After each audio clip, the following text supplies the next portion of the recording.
जय हिंद। आज के विषय में समझेंगे सुपर पावर माने जाने वाले देश अमेरिका की ओर से इन दिनों की ऐसी स्थिति उत्पन्न कर दी गई है जो विश्व के कई देशों को अपने ओर आकर्षित करने की क्षमता रखता है।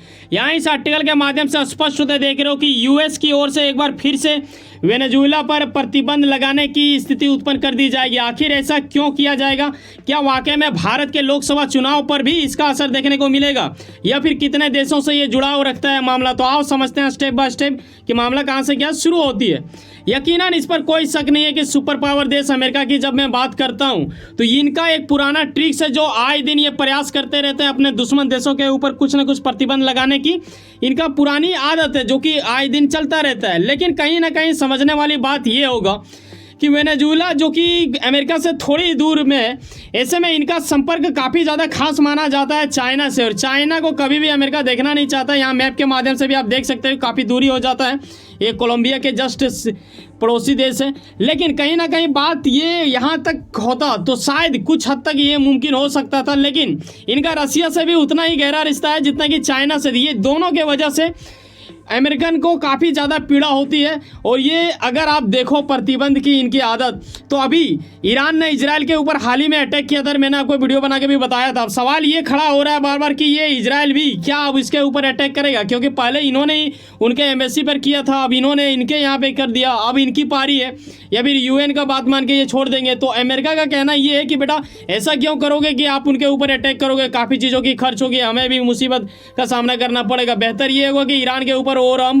प्रतिबंध लगा देते हैं। ऐसा यूएस का ऑफर है इजराइल को। लेकिन समझने वाली बात ये है, यहाँ से आपको ये सीख लेनी चाहिए कि भाई साहब इनका यही वाला हरकत रहता है। क्योंकि देखो जब आप वार पे कूदते हो ना तो कई चीज़ों को आपको कुर्बानी भी देनी होती है, आपकी भी सेना जाएंगे कुछ ना कुछ, तो ये कहीं ना कहीं बचाता है। जब आप किसी देश के ऊपर प्रतिबंध लगाते हैं तो उनको पूर्ण रूप से अब उनकी रीढ़ की जो हड्डियाँ होती हैं उन्हें आप तोड़ देते हो, फिर वो धीरे धीरे नॉर्मल आ जाते हैं, फिर आप उसके ऊपर क्या ही करोगे, यकीनन आपका दबाव वहाँ पर बन जाता है। लेकिन कहीं ना कहीं वेनेजुएला का क्या है मामला, ये समझने के लिए हमें थोड़ा इनका इतिहास जानना पड़ेगा, तभी आप इस चीज़ को समझ पाओगे।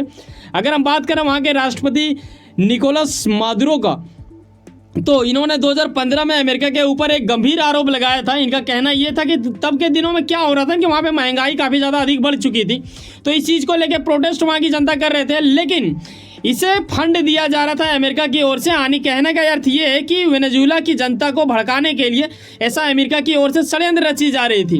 वहीं अगर साल 2018 में देखें तो वहाँ की जब चुनाव होता है, निकोलस मादुरो वहाँ के राष्ट्रपति बन के निकलते हैं, यानी ये जीतते हैं, तो उसके बाद अमेरिका इनके ऊपर भी आरोप लगाता है कि भाई साहब इसके चुनाव में धांधलीबाजी की गई है। हालांकि इस चीज़ को कभी भी एक्सेप्ट नहीं की गई वहाँ की सरकार की ओर से, और अभी वर्तमान में उन्हीं की सरकार चल रही है, यानी हम बात कर रहे हैं निकोलस मादुरो का। लेकिन जब आप थोड़ा आगे बढ़ते हैं तो वेनेजुएला के राष्ट्रपति का कहना था कि अमेरिका के लगाए गए आरोप बेबुनियाद है। यानी स्पष्ट ये नज़र आता है ना, जब आप किसी दूसरे देश के ऊपर कहीं ना कहीं अपना दबाव बनाना चाहते हैं, कुछ ना कुछ षड्यंत्र रचिएगा, ठीक है, तो ऐसी स्थिति उत्पन्न की गई थी। लेकिन वहाँ के राष्ट्रपति ने साफ इन्हें मुंहतोड़ जवाब देते हुए कहा। लेकिन इस चीज़ का बदला लेते हुए अमेरिका ने क्या किया कि 2019 में वेनेजुएला के तेल तथा गैस के ऊपर प्रतिबंध लगा दिया गया। और आपको पता होना चाहिए कि इनके यहाँ पे भंडार मतलब अच्छा खासा है तेल के मामले में। और किसी भी देश में अगर आप इधर चल जाओ मिडिल ईस्ट में, तो वहाँ पे आप देखते हो कि अधिकांश देश तेल पे निर्भर करते हैं। उसी प्रकार ये भी देश था, इनके यहाँ पे ठीक ठाक था। लेकिन 2019 से इन्हें झेलना पड़ा, क्योंकि अमेरिका चाहता था कि यहाँ पे धांधली हुआ है, उनके मुताबिक वहाँ पे सरकार नहीं बनी है, तो उस सरकार को या तो इस्तीफा दे देनी चाहिए वहाँ के राष्ट्रपति को, दूसरा का आ जाना चाहिए। तो ऐसा कुछ इनका प्रपोजल था जो कि नहीं हुआ। तब क्या होता है आगे कि आप ये भी देखते हो कि 2019 में वही निकोलस की ओर से ये भी कह दिया गया कि भाई साहब हम तोड़ते हैं अमेरिका के साथ पूरा जो भी इनका मतलब व्यापारिक संबंध था या फिर जो उनके बचाव हेतु था, सब चीज़ को इन्होंने मतलब दरकिनार करते हुए ऐसा कुछ कहा था। हालांकि 2014 में अगर देखें तो यह प्रमाणित आरोप था, और उसके तहत यूएस के 3 डिप्लोमेट्स को हटाने की बात की गई थी, यानी बाहर जाने की बात की गई थी, उस देश से हटा दी जा रही थी। तो ऐसा कुछ था। तो ये इनका काफ़ी वर्षों से चल रहा है दोनों में विवाद। लेकिन अब कुछ अलग हुआ था, जिस चीज़ का अभी रिपोर्ट बाहर आ रही कि फिर से प्रतिबंध लगाया जाएगा। आखिर कहने का अर्थ क्या है, क्या वाकई में बीच में छोड़ा गया था कुछ दिनों के लिए, ये जानने वाली बात होगा। जैसे कि मैंने आपको शुरू में ही बताया कि चाइना तथा रसिया से इनका बेहतर रिश्ता है वेनेजुएला का। लेकिन दुर्भाग्य था ये यूक्रेन के लिए कि वार ये शुरू हुआ, लेकिन कहीं ना कहीं इनडायरेक्टली अगर देखें तो इसका फ़ायदा वेनेजुएला को भी हुआ था, और इनको फ़ायदा दिलाने वाला अमेरिका ही था। कैसे था ये जानने वाली बात होती है। दरअसल 2022 में जब ये वार शुरू हुई तब यूएस को काफ़ी हद तक तकलीफ हुआ और कहीं ना कहीं माना जाता है, सूत्रों के हवाले कई सारे बुद्धिजीवियों का कहना है कि यही वजह रहा कि वेनेजुएला पर लगाए गए जो तेल तथा गैस के ऊपर जो प्रतिबंध था उसे छोड़ दिया गया, यानी छूट दे दी गई यूएस की ओर से 2023 अक्टूबर के टाइम में। और ये एक शर्त पे था, एक लाइसेंस के जरिए 6 माह तक इन्हें छोड़ी गई थी कि भाई साहब आपके पास जितना भी तेल वेल गैस वैसे आप सेल कर सकते हो बाकी देशों को। तो यहाँ आप आर्टिकल के माध्यम से भी ये चीज़ स्पष्ट होते देखते हो।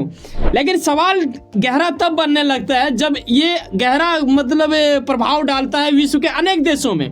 अगर हम बात करें अपने देश यानी भव्य वाला देश भारत का, तो हमारे देश के अगर जो पेट्रोलियम मंत्रालय थे उनके ओर से यानी उनके जो मंत्री हैं उन्होंने कहा था कि भाई साहब वेनेजुएला अगर क्रूड ऑयल यानी कच्चा तेल अगर सही रेट से देता है यानी ठीक ठाक मिल जाता है, भारत को उसमें फ़ायदा कुछ दिखता है तो वो भी लेना चाहेंगे, यानी भारत ने उसके ऊपर इच्छा जताया था।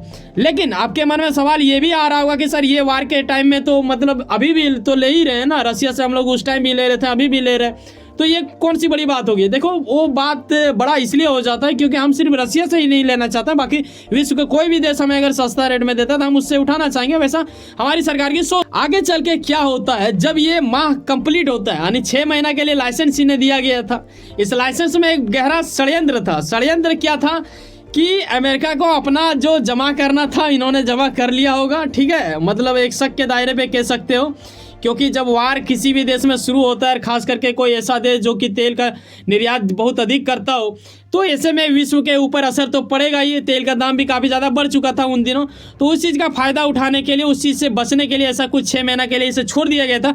अब जब 18 अप्रैल यानी आज ही के दिन ये कंप्लीट होने को है, अब इस लाइसेंस को फिर पुनः से ये करना होता, आगे बढ़ाने की प्रक्रिया में लाया जाता। लेकिन अब अमेरिका की ओर से यही कहा जा रहा है कि इसे नवीकरण नहीं करना होगा, ये करेंगे नहीं।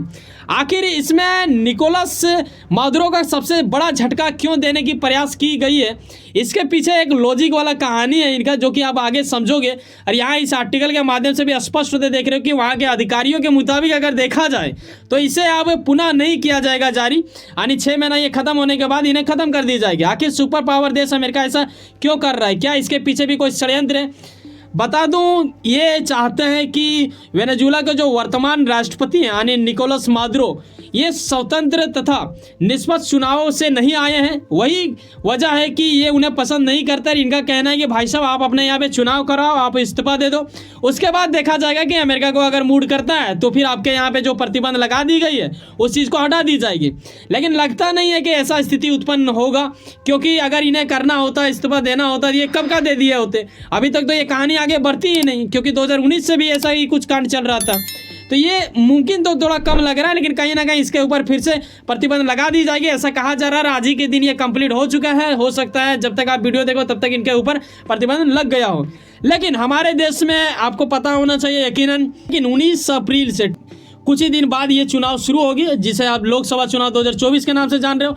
ऐसे स्थिति में हमारे देश के ऊपर क्या प्रभाव पड़ेगा ये जानने वाली बात होगा। दरअसल ये ना सिर्फ भारत के लिए बल्कि विश्व के करीब 50% से अधिक देशों में इसी साल चुनाव है, तो ये काफ़ी ज़्यादा असरदायक हो जाता है। ऐसे में आपको ये भी पता होना चाहिए कि हाल ही में इजराइल और ईरान के बीच युद्ध की स्थिति बनी है। इसके अतिरिक्त अब वक्त ये भी आ चुका है कि अमेरिका वेनेजुएला पर भी एक बार फिर से प्रतिबंध लगा देने की स्थिति ले आई है। अब क्या होगा कि ये दुनिया के कई देशों के ऊपर प्रभाव पड़ेगा। इस वजह से गैस जो क्रूड ऑयल होता है, इन चीज़ों की दाम काफ़ी ज़्यादा अधिक बढ़ जाएगी और ये काफ़ी गहरा असर करेगा भारतीय लोकसभा चुनाव के ऊपर। आखिर हमारे ऊपर क्यों गहरा असर करेगा? भारत दुनिया का तीसरा सबसे बड़ा तेल मंगाने वाले देशों में से एक है, जो कि एक भव्य देश माना जाता है। हम अपने उपयोग में लाने वाले ज़्यादातर यानी करीब 80% से अधिक क्रूड ऑयल बाहरी देशों से मंगाते हैं, क्योंकि हमारे पास वैसी स्थिति नहीं है, ना ही हमारे पास वैसी कुछ सुविधा है जहाँ से हम खुद से ये चीज़ बना सकें। हालांकि अब ईवी की ओर दुनिया ज़्यादा बढ़ने लगी है, तो आगे चल के ये परसेंटेज थोड़ा घटेगी, लेकिन अभी फिलहाल तो काफ़ी ज़्यादा है। क्या आपको लगता है कि तेल का दाम यहाँ पे बढ़ने से चुनाव पर गहरा असर पड़ सकता है? क्योंकि मिडिल ईस्ट में जो हलचल है और यहाँ भी जो हलचल कर दी जा रही है अमेरिका की ओर से, काफ़ी ज़्यादा पीड़ाजनक वाली बात हमारे चुनाव देश के लिए हो सकता है। बाकी अगर आपको लगता है कि यहाँ पे देश की बात आपको बताई जाती है, एक अच्छा चीज़ आपको दिया जाता है और कहीं ना कहीं आप देश में योगदान देना चाहते हो, तो हमारे टीम को प्रमोट करने के लिए इसे स्कैन करके आप सुपर थैंक्स कर सकते हो। बाकी आपकी मर्जी, ये कोई दबाव वाली बात नहीं होता है। वैसे सुनो ना, कहीं ना कहीं आप कुछ ना कुछ काम करते होंगे, यकीनन अपने काम के प्रति काफ़ी ज़्यादा उम्मीद रखते होंगे, यकीनन आपका मेहनत आपका मंजिल बन के मिले। वैसे सुनो ना, सब्सक्राइब कर लो वर्ल्ड अफेयर्स पॉलिटिक्स और जुड़े रहो मुझसे। चलो मिलते हैं किसी नेक्स्ट वीडियो में। बाय, जय हिंद, जय भारत।